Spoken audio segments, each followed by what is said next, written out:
Episode 52, Wake and Rake Podcast, powered by swingjuice.com, official merchandise provider of the Wake and Rake Podcast. Little Q&A session for you gentlemen and ladies today listening to the pod. Hey, Brooksy, I heard some bad news, bud. Bad news?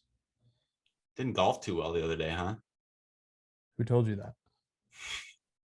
Little birdie? Little birdie? Dude, I had it's all relative when I say this is the worst round I've played. And I say my life, I've definitely scored worse in my life. But over since I got out of baseball, I started playing more golf. It's like the first year of Maddie's life. We just had one kid. She was a baby. Like I could get out in the afternoon. She'd nap, whatever. I could go play. And I'd play a couple times a week. Then it got to like one time a week. And then the last year or so, it's like sporadic, like once every couple months or a month. I shot an 85 the other day. And the time before, like a month ago when I played, I shot like mid 70s. I like to think I'm a decent golfer.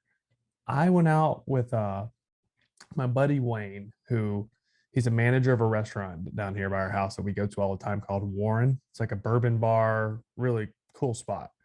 And his buddy, who was like a huge Sox fan, so he like came with us. Great guys, love them. They probably think I am just not a very good golfer because it was bad. It was bad. So next time I'm gonna go out, hopefully, if I play like that with them again, they're dead to me. I'm never playing golf with them ever again. When I went to New York, what was it, 4 weeks ago now, and I went up and saw you in Boston. Yeah. I told you I went golfing with coworkers. And I was kind of hyped. Like, I'm not a good golfer, but I can shoot. Like, I aim for 90. Today I went out and I think I shot like a 93. I was fine with it. Golf's a sport you have to play to be good at. For sure. Very similar to baseball, the mental and everything like that. But we've been talking about this golf round, me and my coworkers, for weeks when I was planning a New York trip. When I knew I was going over there, we were hyped for it. And then, as it turns out, I was a little hungover that morning that we actually played. I was running on like 3 hours of sleep, and I had my worst round of golf ever. And so now my coworkers, who I see on a yearly basis, now have this idea that it's probably more truthful than not, but that I'm terrible at golf. And so I completely shit the bed. You said 85 man. Was your worst round, right? Yeah. I think I still beat the guys out. We were playing skins, which if I played, they don't know if I'm like a good golfer or not. We've never really talked about it. So he's like, let's play skins. And I was like, okay, I basically if you win the hole, right? We were just playing like $1 hole. It wasn't like big money or anything, but it was just to put something on the hole. So there's a little bit of pressure on you. And in my head, I'm thinking, man, I'm going to walk away with this with $18. Like I did not. I won, but it did not go how I thought it would. But that's enough of this. I'm trying to already wash that from my mind and move on mentally to my next round. No clue when that next round will be, but I'm already thinking about it. Onward and upwards, blue skies ahead. Yes, right? Lord. We're gonna go division by division today. We are getting closer and closer to about halfway through the season. We're about 70 games in. Is it flying? Is it flying? Because it's, to me, I feel like it's flying. I got more double headers and stuff too. Remember, because we missed those first few weeks of the season after the lockout, and like I turned around and like I saw the Angels last week played 5 games up in Seattle, and it's like, boom, 5 games, boom, 4 days, boom, like boom, yeah, best week ever by a player named Mike Trout. Oh my God, we'll get to that. Shohei might have had the best series ever right after that. Right.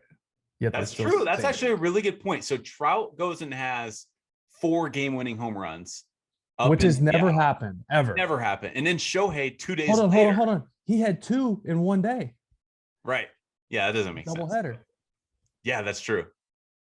That's crazy. But then 2 days later, Shohei goes and has 2 home runs, 8 RBIs, and they lose. That's the thing, man. That's the most angel. That's the most angel thing ever. All right. That's just what they do. We're going to mash, but we're not going to pitch. It's like an Arizona Fall League game. It's a great transition. Let's just get it right into our headlines. First on the list, Shohei Ohtani is a god. Let's talk about that series against the Royals, and let's talk about the Angels and how much of a disappointment they've been.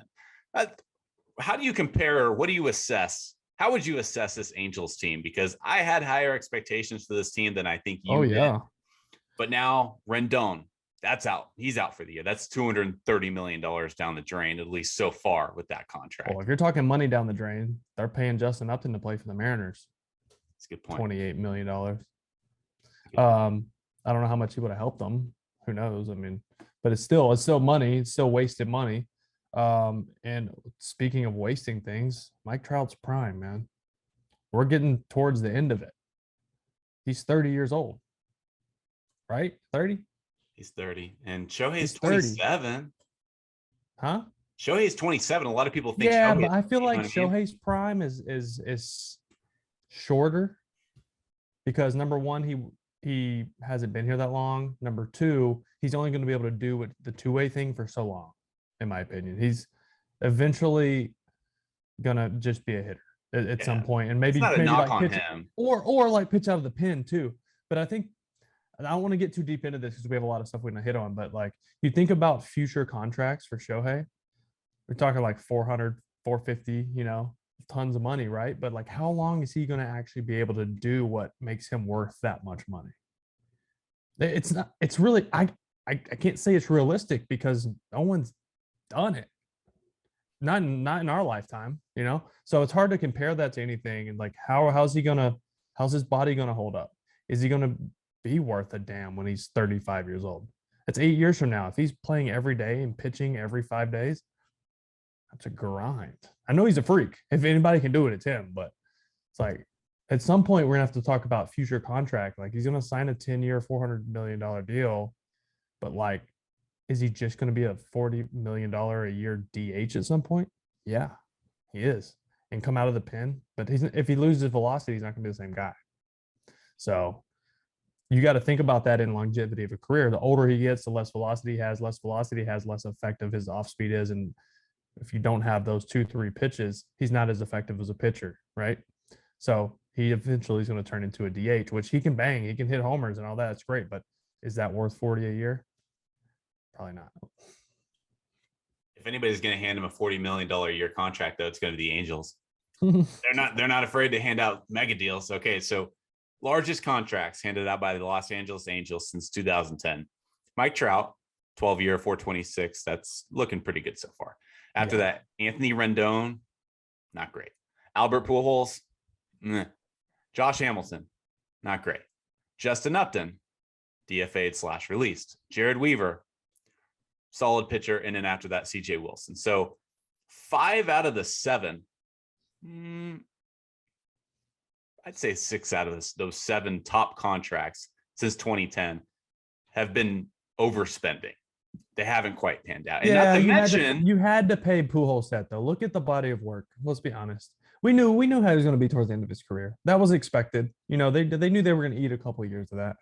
But really, like he still produced. If you look at the grand scheme of his time with the Angels, he still produced. So I'm not going to say that was wasted. I've always been a guy that said Pujols, like that, everyone freaks out, like worst contract of all time. I've never been that guy. I've always been like, the guy drove in 100 RBIs 4 or 5 seasons with LA. So Chris Sale's looking like the worst contract of all time right now. What's his timeline? What's his timeline right now? Well, his arm is super fresh. He was coming off Tommy John, and he pitched last year, obviously. Right. So the arm wasn't the issue. He had the broken rib, but he was sitting like 96 in the bullpens, and then backfield game. So I think he's, I don't know, at the most a month away. At the most, he's thrown in. He threw an inning in a game, 4 or 5 days ago in Florida, at rookie ball level, Florida Gulf Coast League. The latest from John Tomasi of NBC Sports. He's consistently hitting 97 miles per hour, which is good. He threw a 1-inning rehab game in Port Charlotte, which is what I just said. Yeah, exactly. You're looking. Did I just repeat exactly what you said? It's fine, but nice hat. I just realized we have the same exact hat on. Twinning. That's funny. It's the coolest hat I have. I'm going to expose you. So we jumped on this Zoom call, and he saw, and by he, I mean Will, he saw exactly what hat I was wearing. He immediately noticed that we were twinning, and so he just very casually just flipped it backwards so that we wouldn't be twinning anymore. But then I flipped it back because I look great in this hat. It's a cool hat. We both look great. By the way, we have new Wake and Rake gear. Can you fill these people in on new Wake and Rake gear? Yeah. So Swing Juice. We got our first set of new shirts that are like a light gray and like navy blue and red. It says Wake and Rake on top left. I think it's left chest. In the back, this is one of my favorite quotes of all time. If you don't like it, play better. And I think that just applies to life in general and any sport, any job. I just love that quote. So I was like, if it's going to be our first one with the company, let's put a sick quote in there. So I'm a big quote t-shirt guy. So there's probably going to be more of those coming. I do want to fire some. The next set is probably going to be like our first ones when we were like messing around with it. Black, just a logo on it. Might just say Wake and Rake on the back. Simple, clean. I like that. And then we'll start getting creative. I mean, this is going to be a nice little partnership with Swing Juice. They do a great job with production, the quality. People are getting their shirts in like 2-3 days. It's super fast and easy. So we'll eventually have our own page on their website.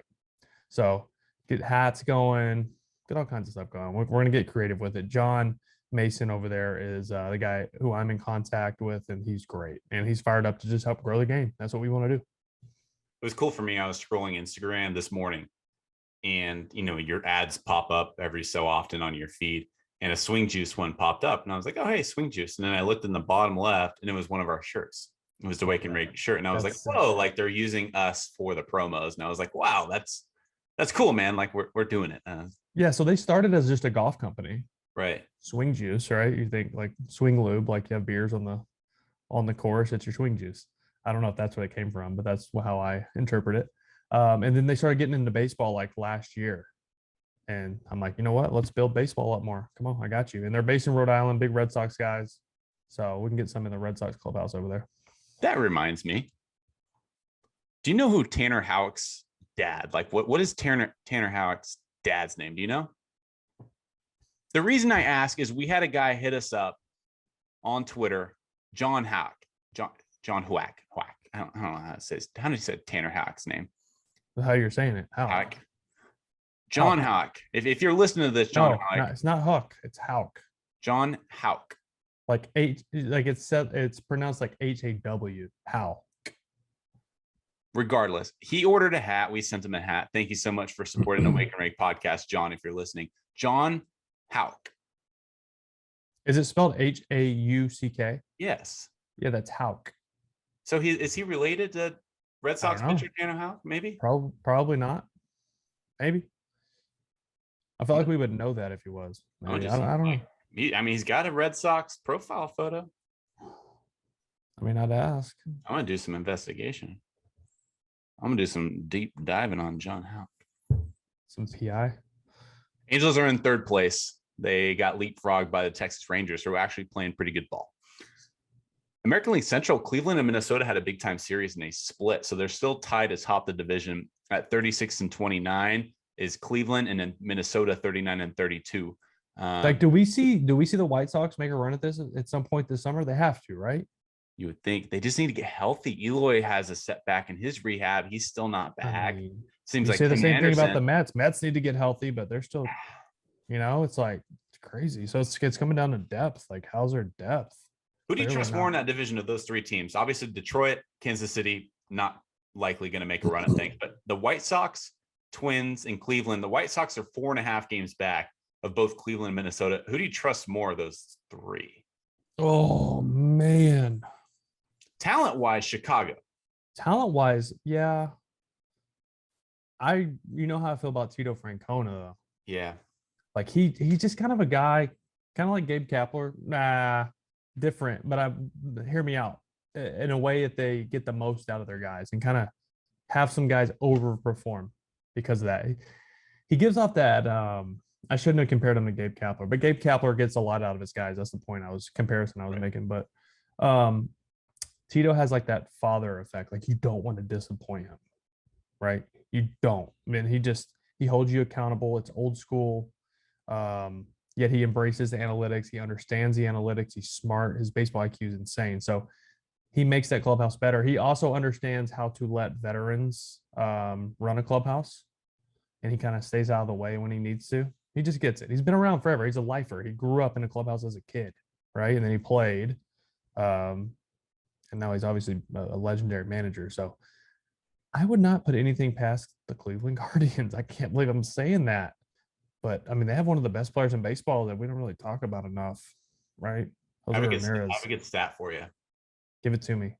Since his first big league season and first full big league season, I should say, in 2016, Jose Ramirez has 439 extra base hits, 436 strikeouts. Is the only player in baseball with more extra base hits than strikeouts in that span. That's silly. That's ridiculous. Now, in that category, it has to be a minimum of 200 games played, which is most players since 2016. Yeah, but how many does he have? The only player with a minimum of 100 games was David Ortiz, because David Ortiz's final season was 2016. He had 87 extra base hits, 86 strikeouts. And that was his year 40 season, right? Yeah, it makes David Ortiz look pretty good, huh? That's pretty cool. But regardless, like Jose Ramirez, more extra base hits than strikeouts. That everyday peak, player. the longevity of holding that up. That's nuts.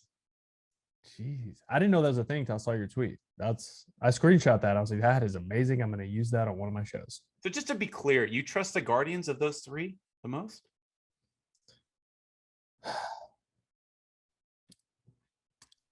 They have played really good baseball this month, and I've been watching them a little more because of the wild card race and the Sox, obviously, because I watch the Sox just about every night.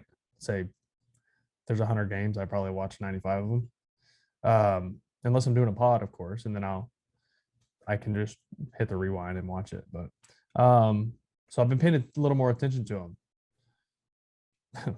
They got good pitching, man. Yeah, they have really good pitching. And pitching takes you a long ways in this game. So if they're healthy, yeah, I do. I really do. I can't believe I'm saying that because and before the season, I'm like, oh, White Sox run away with this, and then they fell apart. But yeah, I'll say Cleveland. Not giving up on Chicago yet, but it's hard to argue against. Yeah, I think it's going to be tight. I think it's going to be a 3-team race, honestly. Can anybody stop the New York Yankees? The fifth best record through their first 70 games in MLB history. Of the other top 5 best starts through 70 games, 4 of those other 5 records won the World Series. The one exception, the 2001 Mariners. Seattle Mariners, which is the last time that they are beating the ALCS. Right. Yeah. But so your 6 best records through 70 games. One of them is the Yankees this year. One of them is the Seattle Mariners, who fell short. The other 5 won the World. They didn't just make the World Series. They won the World Series. Can anybody stop New York? If they remain healthy, no. First in runs, first in ERA. First in everything. Aaron Judge is the best player on earth right now. I know. I love that they had a meeting today to talk about the $4 million that he wanted more. Did you ever have arbitration hearing? Yeah. No, I didn't have a hearing. No, you never did. Settled once, and then got TFA'd another time. How much? I didn't get tendered a contract. How much say did you have in the settlement, or was your agent kind of like, "Hey, this is a good deal. You should take"? You have a say, but you really there's comps, right? There's players that from the previous year that had similar stats, similar projections, same position, makeup, all that. Like they have all these comps in the computer, it spits out a number, and that's what you say. Okay, well, if I think the team owes me a little bit more, like if it's 12, I'll say 14. Hope we meet in the middle, and give me a little bit more, and the team will say 11. Right?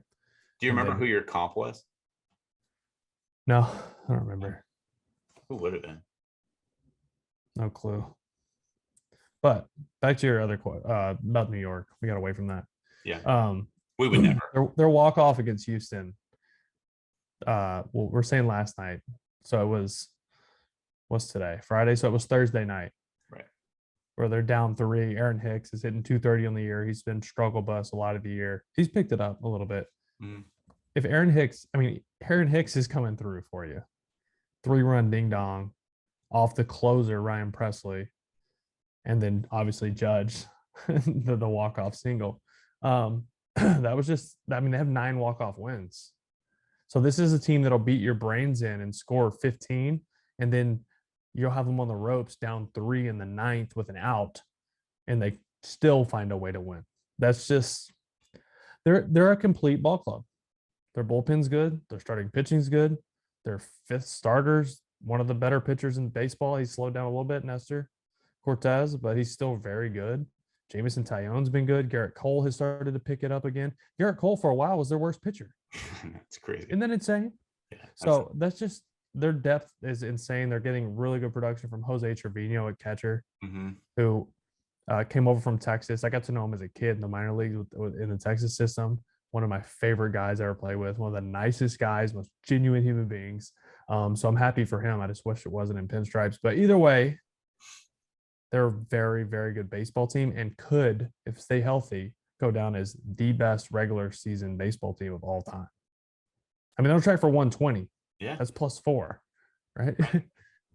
Yeah, they got a chance at it for sure. Clay Holmes just broke Mariano Rivera's record for most consecutive scoreless appearances. How filthy is he? He's throwing 100-mile-per-hour sideways balls. Yeah. I mean, you're breaking Mo. You're breaking Mo's records. You're doing something right. More people. Yeah, that guy. Right behind your right shoulder. Do I have that right? It's my right shoulder. It's opposite in Zoom, so. Yeah, it's opposite. Righty. Do your Red Sox have even a chance? I got to ask. A chance of the division? Not the division. Oh, yeah, they're going to go to the playoffs. You serious? Okay. Yeah. All right. Are you worried I'd be honest with you. They're a good team. Are you worried about the Rays before we move on to the National League? They're 5 games over. There's 14 and a half games back. Do you remember the beginning of the season when I said the Rays wouldn't make the playoffs and everyone's like, I said, I don't think they got it, man. I don't think they got it this year. A lot of baseball left. Who knows? They could end up second in the division and top wild card spot. This is a ton of baseball left. There's what? See, 7. Well, we got 85. No, 92 games left. Yeah. 92 games left. I'm looking at the Yankees. They've played 70 games and won 52 of them. I don't know. I just don't. This isn't the same Rays feel as normal. You know, I told you teams, they had their advantage on teams, not on overall talent, but on scouting and on analytics. Teams are catching up. Right. Guys who work for the Rays are getting jobs at other places and are spreading the word, and it's catching fire and spreading. Everyone is catching up on the analytics side of things. It was inevitable. It was going to happen anyways, because that's the way the game grows. But they're getting these equations that work, and now they're applying that to teams and rosters that have more talent than the Rays because they're spending money. They spent money on a 20-year-old. That's all they've spent money on. And he's in AAA right now, rehab. Wander. Right. So I just don't think it's their year. Boston is I'm not going to say overperforming. I think they're playing how I thought they would play. I did not think they would be 8-20 at one point. But now they're 39-31 and have rattled off, I don't know, what are they? 20-8 this month or something like that. Oh no, not that. They haven't played that many games. I don't know. They have like the third best record in all of baseball in June. Really, the last 6 weeks, they've been one of the best teams in the game offensively too. So they definitely have a shot. I think they have a shot to be the top wild card spot because they're the only team that's going to get. They're going to acquire Chris Sale at the deadline for no prospects having to give up. Right? They're getting Chris Sale. There's a chance you could get James Paxton back. Right? You're going to get Nathan Eovaldi back. They don't have him right now. Kike Hernandez is going to come back. Like, there's a lot of guys they don't have right now that they're not. Something else that sucks, and I don't want to get too much into this. They got to go to Toronto next series. They're not going to have Tanner Houck. They're not going to have Cutter Crawford. They're not going to have Jaron Duran, who's been playing a great center field. He adds a speed element to their team that they don't really have. They're not going to have those guys because they're not of the vaccinated. COVID vaccine, right? The vaccine, right? And that's a big series. They're half a game behind Toronto right now. So I'm glad you brought up Toronto. How do you feel about, is it bench coach or hitting coach? Excuse me, Guillermo Martinez getting ejected. So Doug Eddings had the worst called umpire game, and I say worst. I say that objectively because according to MLB scorecards, he had the single worst game of the season in regards to strike zone calls on Tuesday. Next day, Guillermo Martinez, Blue Jays hitting coach, while they were exchanging lineup cards, was ejected for going right at Doug Eddings. Like, Guillermo woke up that day and was like, I'm getting ejected. No doubt. That's why the manager didn't go out there. Like, he went out there and was just like, you sucked. You know how they have the umpire grading cards on Twitter? Right. It was like +3 runs to, was it Chicago? Yeah, Chicago, the White Sox. What? He missed 12% of his calls. What? Normal, like 1.5%, 2% is like normal. Because these guys are really good. He's built different. But he got a 5-game suspension for going out there and just yelling at him. He didn't put his hands on him. We've seen less suspension for guys throwing a punch. Right? The umpires, the umpires, they're protected by their union. Mm-hmm. Right? And they don't have to answer to anyone. If baseball players suck, they get sent to AAA and go ride the bus around the PCL or International League, wherever it is. Umpires suck. They don't have to answer to anybody. There's zero accountability. So he's getting 5 games for standing up for his players, just telling them he sucked. You give him 5 games for that, yet the umpire gets nothing. He gets absolutely nothing. Doesn't even have to answer to media, nobody, about how bad he sucked. That's a problem. That's not going to help them be better because it doesn't matter. As a player, if you get to keep your job and you don't have to answer to media or answer to your teammates or anything, if you're an awful player and you don't care, why would you work on getting better? You don't have to work to get better because there's no incentive to get better. But they're not giving out all-star games and World Series to the best umpire. They're giving out to guys who've been there, have tenure. That's a problem. Give the best umpires more money. Give the best umpires better opportunities, and then maybe guys will try to be better and not be so lackadaisical. It's like, come on, man. Sorry, I went on a rant there, but 11, 12% of your calls wrong in one way. Dude, what are we doing? I could be completely wrong here, but I'm going to go ahead and say it. I think a lot of fans, baseball fans, would, instead of the K zone, automatic strike zone, I think they would trade a K zone for accountability. Does that make sense? Like, instead of it makes sense. I'm just thinking about it. Like instead of saying, like, hypothetically, Rob Manfred says, hey, baseball fans, vote on this. Option A, K zone, automated strike zone with robotic umpires. Option B, umpires get sent down if they perform poorly. I think I don't want to say the majority, maybe I'm wrong here, but I think a lot of baseball fans would choose option B. I would be one of them. I think a lot of real baseball fans who really watch the game would feel that way. Mm-hmm. I think it'd be a majority of people saying robot umps. I think it would be a higher percentage of people say robot umps, but the real fans, like the people who really watch and understand the game, would be on the same page with you. So here's the thing is, like, there's a strike zone on TV for us to say. So that's why we are like, oh, you suck. But really, like, it's 100 miles an hour with sink and he's missing it by like this much. And we're like, you suck. There's something to that. It is a very hard job. But why does everyone else in the world have access to seeing if it's a ball or a strike, except for the one guy that needs to know? Give him a buzzer or something in his ear. Like, it just beeps if it's a strike or a ball. That way you still have the human element. Like, if it's a blowout game and a position player's in, he can widen the zone, but like for the meat of the game, for most of the game, he has a buzzer that tells him ball or strike, which the human element's still there. He can still make his own judgment on some things, but for the most part, 90% of the time, ball, strike, buzzer, strike. Why not? I don't hate that. I think this is important to note too, is hitting is harder than ever before, right? Because balls are coming in faster. Movement is greater than ever on these sinkers and cutters and all the whatever the hell they're throwing up there on the mound. Yeah. Because velocity is at an all-time high. It's also so difficult to call a game behind a dish right now because the time it takes for a ball to go from the pitcher's hand to the catcher's mitt is faster than ever before, which means the umpire has less reaction time to call ball or strike. And so for that reason, I think we need to adjust. If that means K zone, automatic strike zone. If it means a buzzer like that proposal you just made, so be it. But I think we need to adjust, because it's not even fair for us to ask these umpires to call a perfect game or near perfect game when you consider how fast these balls are jumping out of the hand and how much they're moving.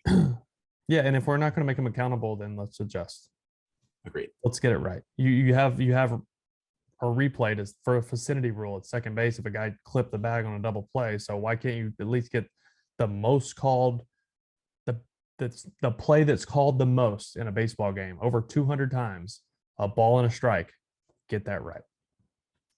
That's it. We want to get to your Q&A questions, but first I want to look at the National League real quick.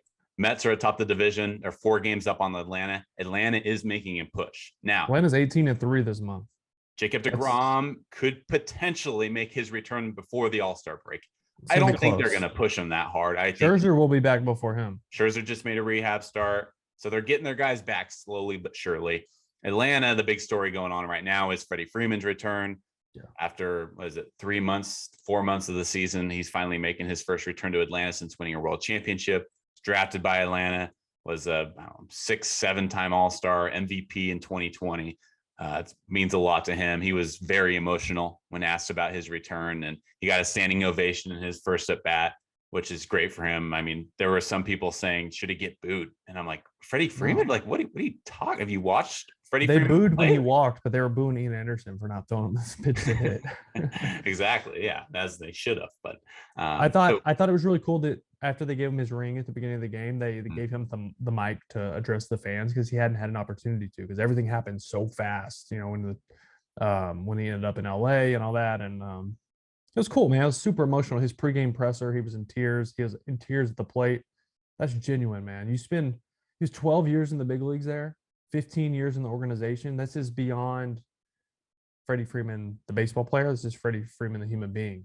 He met his wife there. He has started a family there. When you're in an organization that long, it's not just teammates and coaches. It's season ticket holders. It's people who work at the stadium, security guards, vendors, all front office, families. It's all these people that you're connected to on a personal level.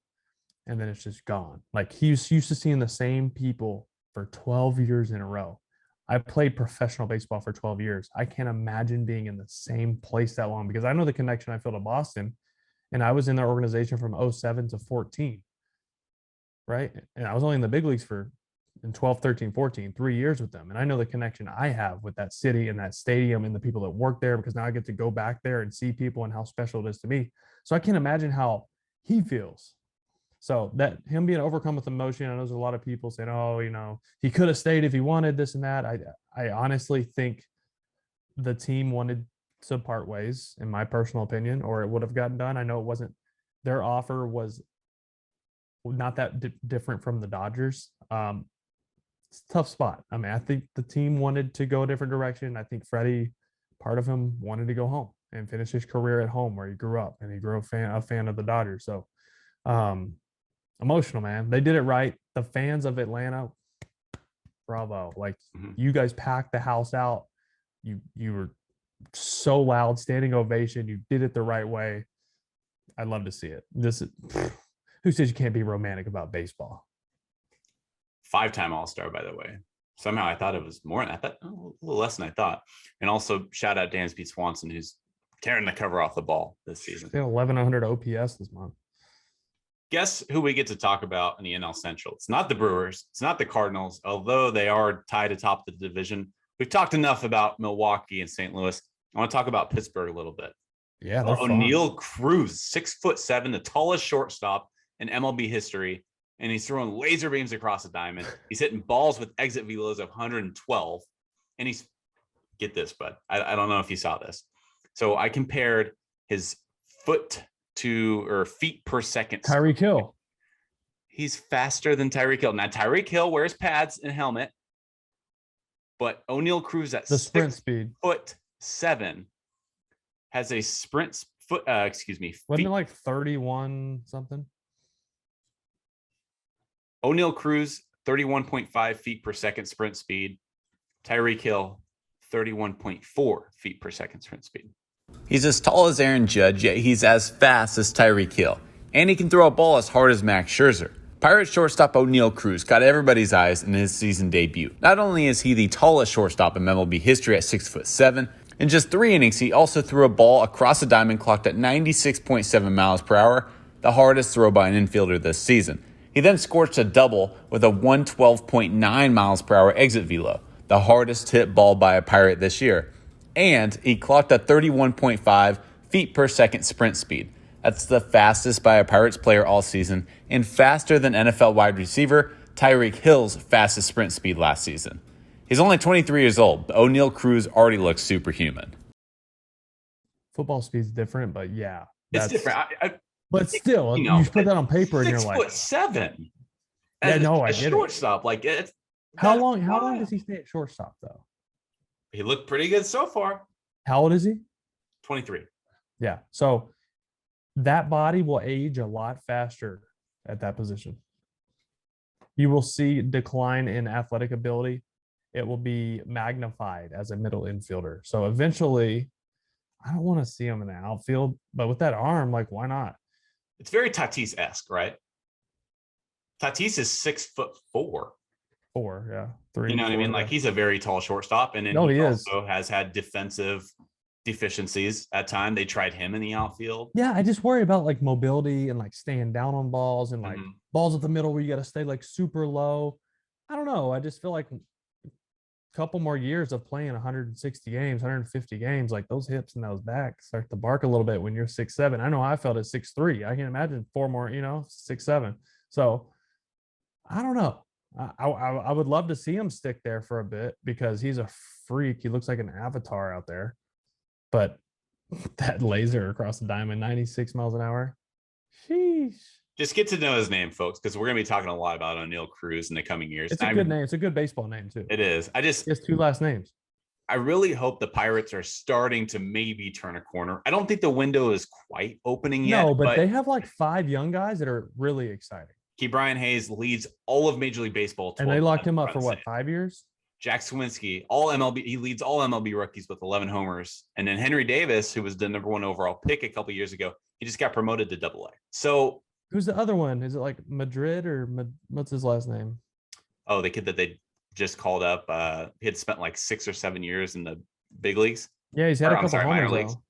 Huh? Had a couple homers. He has some pop. I don't know. They have a good core group of young guys, though. They still have a terrible owner in Bob Nutting. Sell the team, Bob. Yeah, Bob. I'm looking up your boy.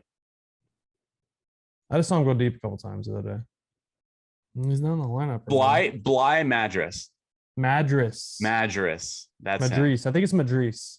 Cool name. They might, you know what? The Pirates might have the best team names in the league because they got Tucupita Marcano as well. That's a great name. It sounds great, and you're probably pronouncing it wrong too. Brian Hayes and Yoshi Susugo, also a great name. Yu Chang, Hoy Park, just great names. Billy Maris, are you kidding? Keep going, Pittsburgh. Yes. They're fun. They're young. I want to see. I mean, who knows? I'm not going to be like, yeah, in 2 years they're going to contend. I would love to say that, but I don't know. Like you said, the owner sucks. So I need to see more. National League West, Dodgers are in first place. San Diego had a lead in the division, then they went out over to Colorado.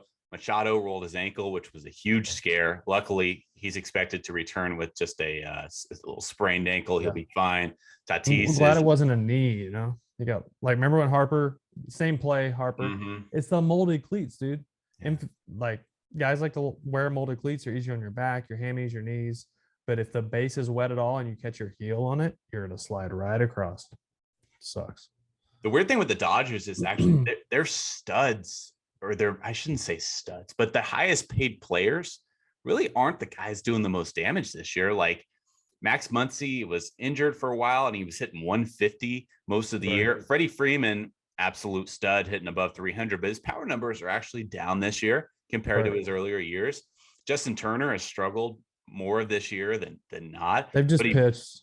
Cody Bellinger, but they're manufacturing where they still lead baseball like almost 5.2 runs per game, like 5.18 or something like that. Mookie's injured, but my point is, like, you have guys like Tyler Anderson, Tony Gonsolin, Like, these are the guys that are really stepping up for this Because team. Bueller's hurt. Bueller's hurt now. He's on the IL. Kershaw was hurt for a while there. Yeah, they're just 10-9 this month, so it's showing up a little bit this month. Those injuries, Mookie, Bueller, like you can tell they're missing some pieces. 10-9, like that's a bad month for the Dodgers.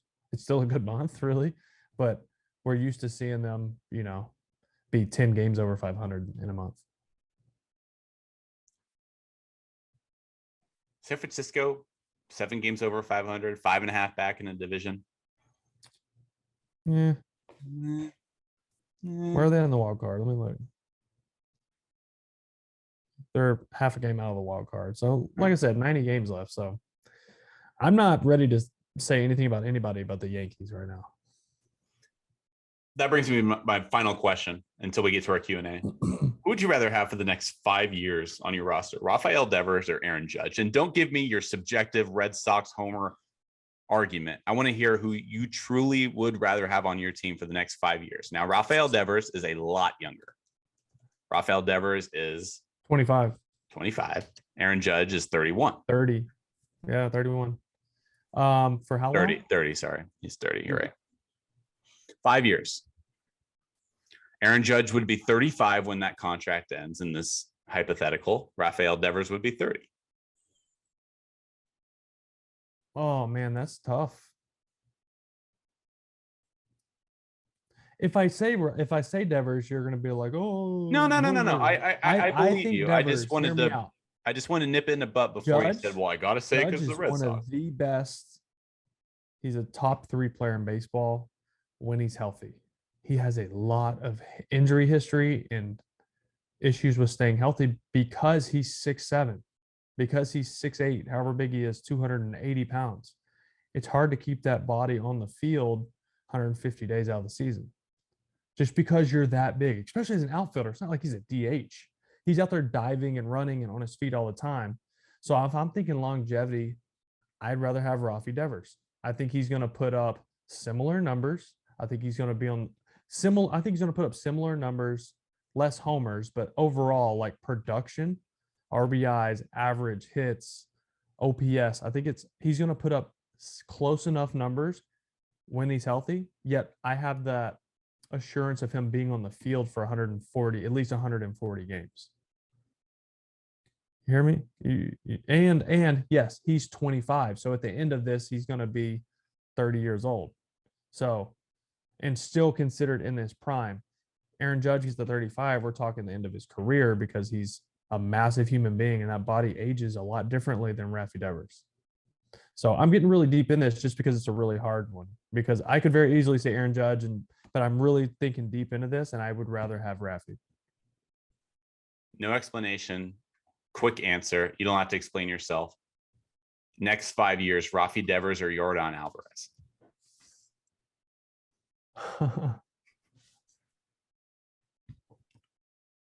I'm still going Rafi Devers. Okay.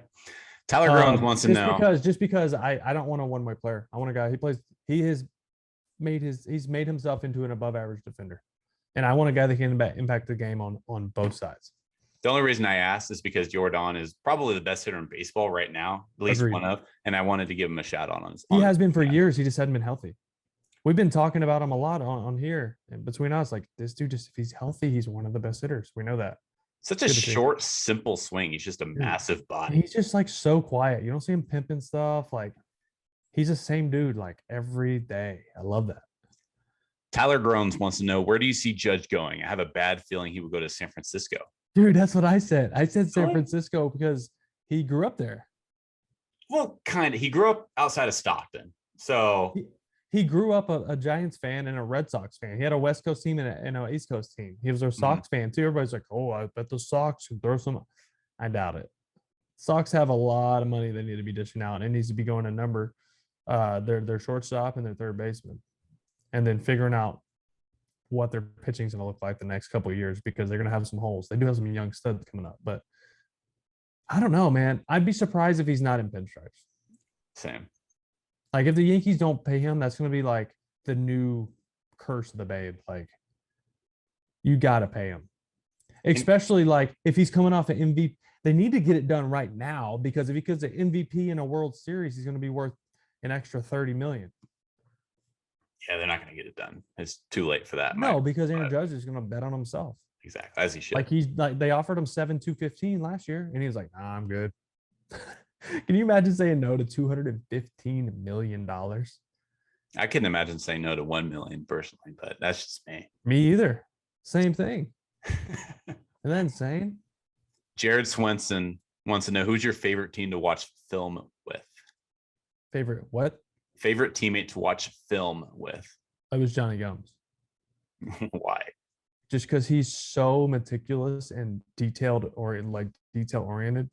He was so good. I don't know if it was the Adderall or what, but he could sit down and just like lock in, and he could find the smallest things. Like let's say we're watching a guy, I'm trying to get a good jump, like still bags. He's like, watch this guy's arm. Before he goes home plate, his elbow lifts barely.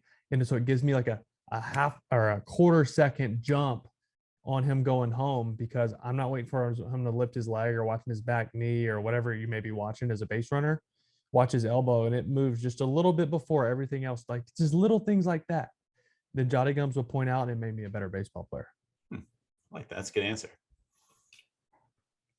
On Little next things episode, turn into big things, man. That's baseball for you. You do the little things right, you look up at the end of the day and you do a lot of big things.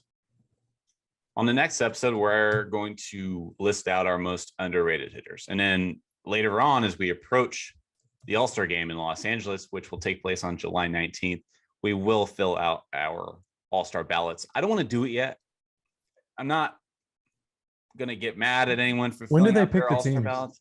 But when? It's probably normally it's like 2 weeks before, so I would guess So we'll it's just do it like right before that.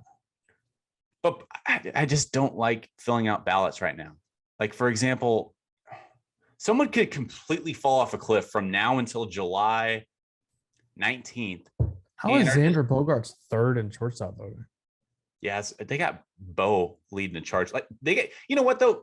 They got Tatis is getting he's like third in voting in a national league. He's got 150,000 votes. And he hasn't even played a game. Well, that's disgusting. That's one of the issues with fan voting. Are you for that? Would you rather have the players though? I mean, it's good to have the fans included in it. I know. The game doesn't matter. Yeah, but it's like, I don't know, man. I feel like there's like some snubs that can't happen. You know, maybe they're just not a fun guy, or they're not, a fan favorite. But if they're one of the best players in baseball, they need to be on it. I don't know. We can talk about that on the next one. We can talk about that on the All-Star ballot pod. Deal. Go buy some new Wake and Rake apparel on swingjuice.com, the official merchandise provider of the Wake and Rake podcast. We'll talk to you next time. All-Star Time ballot. out. Use code WakeandRake20 for 20% off. Don't forget that, because who doesn't like a discount? That's on me. I got to be better.